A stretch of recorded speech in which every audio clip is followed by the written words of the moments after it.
ನಮಸ್ಕಾರ ಸ್ನೇಹಿತರೆ, KCET 2025 ಅಪ್ಡೇಟ್ಗೆ ಸುಸ್ವಾಗತ. ಓಕೆ, ಇವಾಗ ಕೆದಲ್ಲಿ ಬಂದು ನೋಡಿದರೆ ಒಂದು ಹೊಸದಾಗಿ ಒಂದು ಲಿಂಕ್ ಅನ್ನೋದು ಬಂದಿದೆ. UGC 2025 ವಿಶೇಷ ಪ್ರವರ್ಗ ಅರ್ಹತಾ ಪಟ್ಟಿ ಅಂತಂದು. ಅದ್ರ ಮೇಲೆ ಕ್ಲಿಕ್ ಮಾಡ್ಕೊಂಡ್ರೆ ಯಾವುದೇ ರೀತಿ ನಿಮಗೆ ವರ್ಕ್ ಆಗಲ್ಲ. ಓಕೆ, ತೋರಿಸ್ತೀನಿ ಬೇಕಾದ್ರೆ ಅದ್ರ ಮೇಲೆ ಕ್ಲಿಕ್ ಮಾಡ್ಕೊತೀನಿ ಮೇಲೆ ಅದೇನು ಕೂಡ ವರ್ಕ್ ಆಗಲ್ಲ.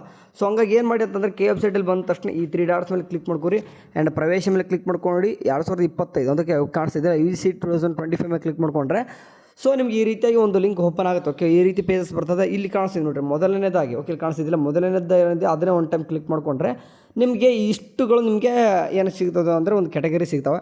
ನಾನು ಲೈಕ್ ಒಂದು ಯಾವುದಾದ್ರೂ ಒಂದು ಎಕ್ಸಾಂಪಲ್ ತೋರಿಸ್ತೀನಿ ನಿಮಗೆ. ಇಲ್ಲಿ ಕಾಣಿಸ್ತಿದೆ ಈಗ NCC ಅಂತ ಕ್ಲಿಕ್ ಮಾಡ್ಕೊತೀನಿ ನಾನು. ಓಕೆ, NCC ಕ್ಲಿಕ್ ಮಾಡ್ಕೊಂಡಾಗ ಈ ರೀತಿ ಬರ್ತದೆ.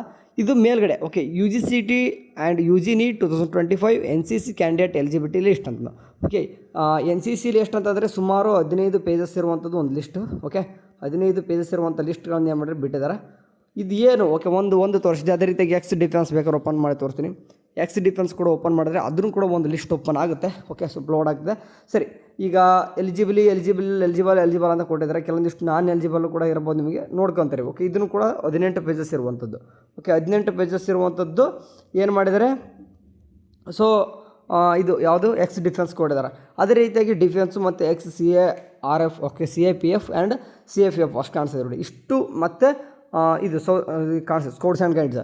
ಇವೆಲ್ಲ ಏನಂತಂದರೆ ಆ್ಯಂಡ್ ಸ್ಪೋರ್ಟ್ಸ್ ಎಲಿಜಿಬಿಲಿಟಿ ಕೂಡ ಇದೆ, ನೋಡ್ಕೋಬೇಕು ಇಷ್ಟನ್ನು ಕೂಡ. ಓಕೆ, ಸ್ಪೋರ್ಟ್ಸಲ್ಲಿ ಏನು ಕೂಡ ಕ್ಲಿಕ್ ಆಗಲ್ಲ ಸದ್ಯಕ್ಕೆ. ಅವರು ಮೆನ್ಷನ್ ಮಾಡಿದರು. Okay, sports eligibility list not received from the department of youth empowerment and sports ಇನ್ನೂ ಕೂಡ ಬಂದಿಲ್ಲ. ಅದು ಕೂಡ ಬರ್ತದೆ. ಬಿಟ್ಟ ತಕ್ಷಣ ಕೇಳಿದ್ರು ಬಿಡ್ತಾರೆ. ಇದೇನಂತಂದರೆ ಯಾರೆಲ್ಲ ನೀವು ಏನಾದರೂ ಅಪ್ಲಿಕೇಶನ್ ಹಾಕುವಾಗ ಈ ಒಂದು ಸ್ಪೆಷಲ್ ಕ್ಯಾಟಗರಿ ಅಂತ ಹೆಂಗೆ ಕರಿತೀವಿ, ಇಷ್ಟು ಕ್ಯಾಟಗರಿ ಯಾರಾದರೂ ಹಾಕಿ ಆ್ಯಂಡ್ ಈಗಾಗಲೇ ಕೂಡ ಅದು ಎಲ್ಲನೂ ಕೂಡ ವೆರಿಫಿಕೇಷನ್ ಕೂಡ ಮಾಡಿಸ್ಕೊಂಡಿದ್ದೀರಾ, ಇದೆಲ್ಲನೂ ಕೂಡ ಆದವ್ರಿಗೆ ಎಲಿಜಿಬಿಲಿಟಿ ಲಿಸ್ಟ್ ಅಂತ ಕೊಟ್ಟಿದ್ದಾರೆ. ಇಲ್ಲಿ ಏನಾದರೂ ನಿಮ್ಮ ನೇಮ್ ಇತ್ತಪ್ಪ ಅಂತಂದರೆ ಓಕೆ, ಲೈಕ್ ಎಕ್ಸಾಂಪಲ್ ಯಾವುದಾದ್ರೂ ಒಂದು ಓಪನ್ ಮಾಡ್ಕೊಂಡಾಗ ಅಲ್ಲಿ ಏನಾದರೂ ನಿಮ್ಮ ನೇಮ್ ಇತ್ತಪ್ಪ ಅಂತಂದರೆ ನಿಮಗೆ ಈ ಒಂದು ಸ್ಪೆಷಲ್ ಕ್ಯಾಟಗರಿ ಒಳಗೆ ನೀವು ಕೂಡ ಎಲಿಜಿಬಲ್ ಇದ್ದೀರ ಅಂತ ಅರ್ಥ. ಓಕೆ, ನಿಮಗೆ ಗೊತ್ತಿದೆ ಯಾವ ರೀತಿ ನೀವು PDF ಓಪನ್ ಮಾಡಿಕೊಂಡು ಈ ಒಂದು ಅಪ್ಲಿಕೇಶನ್ ಹೋಗಿ ಸರ್ಚ್ ಮಾಡ್ಕೋರಿ. ಓಕೆ, ಅಪ್ಲಿಕೇಶನ್ ನಂಬರ್ ಹಾಕಿದರೆ ನಿಮ್ಮ ಹಳೆ ಅಪ್ಲಿಕೇಶನ್ ನಂಬರ್ ಯಾವುದು ಅಂತ ಗೊತ್ತೈತೆ, ಅಥವಾ CET ನಂಬರ್ ಯಾವುದು ಅಂತನಾದ್ರೂ ಗೊತ್ತಿದೆ ನಿಮಗೆ. ಓಕೆ, ಅಥವಾ ನಿಮ್ಮ ನೇಮ್ ಅವರು ಸರ್ಚ್ ಮಾಡಿದ್ರೆ ಆಟೋಮೆಟಿಕ್ಲಿ ಬರ್ತದೆ. ಸೊ ನಿಮಗೆಲ್ಲನೂ ಕೂಡ ಅಂದರೆ ಈ ಒಂದು ಲಿಸ್ಟ್ ಒಳಗೆ ನೀವು ಕೂಡ ಇತ್ತಂದರೆ ನಿಮಗೆ ಮುಂದೆ ಓಕೆ ನಿಮಗೆ ಸೀಟ್ ತೊಗೊಳೋಕ್ಕೆ ಕೆಲವೊಂದಿಷ್ಟು ಕಾಲೇಜಲ್ಲಿ ಎಲ್ಲ ಕಾಲೇಜ್ ಆಲ್ಮೋಸ್ಟ್ ಎಲ್ಲ ಕಾಲೇಜಲ್ಲೂ ಕೂಡ ನಿಮ್ಮ ಒಂದು ಕ್ಯಾಟಗರಿ ಓಕೆ ಸ್ಪೆಷಲ್ ಕ್ಯಾಟಗರಿ ಅಂತಲೇ ಕೂಡ ಸೀಟ್ ಇಟ್ಟಿರ್ತಾರೆ. ಸೊ ಆ ಒಂದು ಸ್ಪೆಷಲ್ ಕ್ಯಾಟಗರಿ ಒಳಗೆ ನಿಮಗೆ ಸೀಟ್ ಸಿಗೋ ಚಾನ್ಸ್ ಜಾಸ್ತಿ ಇರ್ತದೆ.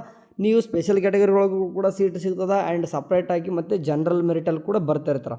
ಸೊ ಹಾಗಾಗಿ ಯಾರೆಲ್ಲ ಎಲಿಜಿಬಲ್ ಇದ್ದೀರಾ ಓಕೆ, ನೀವು ಯಾರೆಲ್ಲ ಅಪ್ಲೈ ಮಾಡಿದ್ರಿ ಕೆಲವೊಂದು ಕೂಡ ಹೋಗಿ ಒಂದು ಟೈಮ್ ಚೆಕ್ ಮಾಡ್ಕೋರಿ. ಇಷ್ಟು ಓಕೆ ನಿಮಗೆ ಇದಿಷ್ಟು ಕಾಣಿಸ್ತಿದೆ ಅಲ್ವಾ, ಇಷ್ಟು ಸ್ಪೆಷಲ್ ಕ್ಯಾಟಗರಿ ಬಿಟ್ಟಿದ್ದಾರೆ.